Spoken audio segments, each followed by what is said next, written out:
हम पुनीता चौधरी एगो सोहर के गीत गबै छी। आशा करै छी ये गीत सबके नीक लागत तऽ लाइक करब, सब्सक्राइब करब, कमेंट करब, शेयर करब। फेसबुक पर देखै छी तो फॉलो जरूर करब। जय मिथिला, जय मैथिली। गरजा हो मेघा गरजा गरजी देखाबा हो मेघ हो सर खेत पटा बह साड़ी उपजा बह हो मेघ हो सर खेत पटा बह साड़ी उपजा बह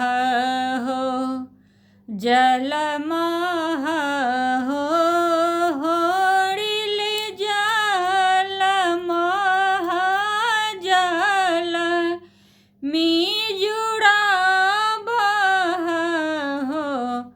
होरिल हो बाबा कुल छत्री धरा बह शत्रु देहया कुसरे ललन रे बाबा कुल छत्री धरा बह शत्रु देहया कुसरे हम नहीं जन्म लेबयो को खियो अबला को खीरे ललन रे महिलहि वस्त्र पहिराओ छड़ा कही बजाओ तरे ललन रे महिलहि वस्त्र पहिराओ छड़ा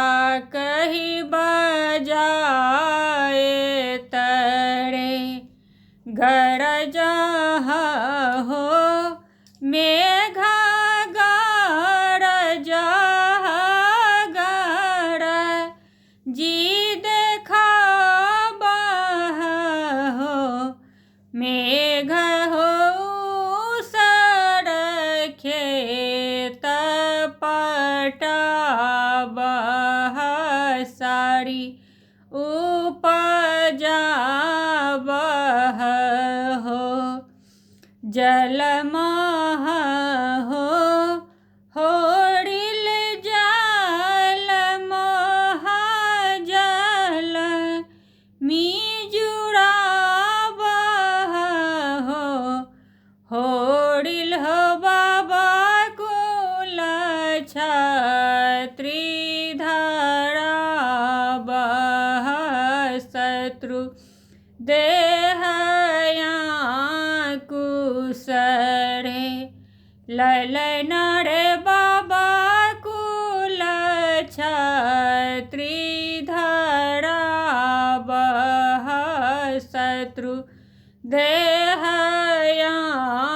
कुसरे जल हो होरिल जल महाजल मिजुड़ा बह हो होरिल हो पियर वस्त्र पहिराए बाबू कही बजाए बहो होरिल हो पियर वस्त्र पहिराए बाबू कही बजाए बड़ मेरे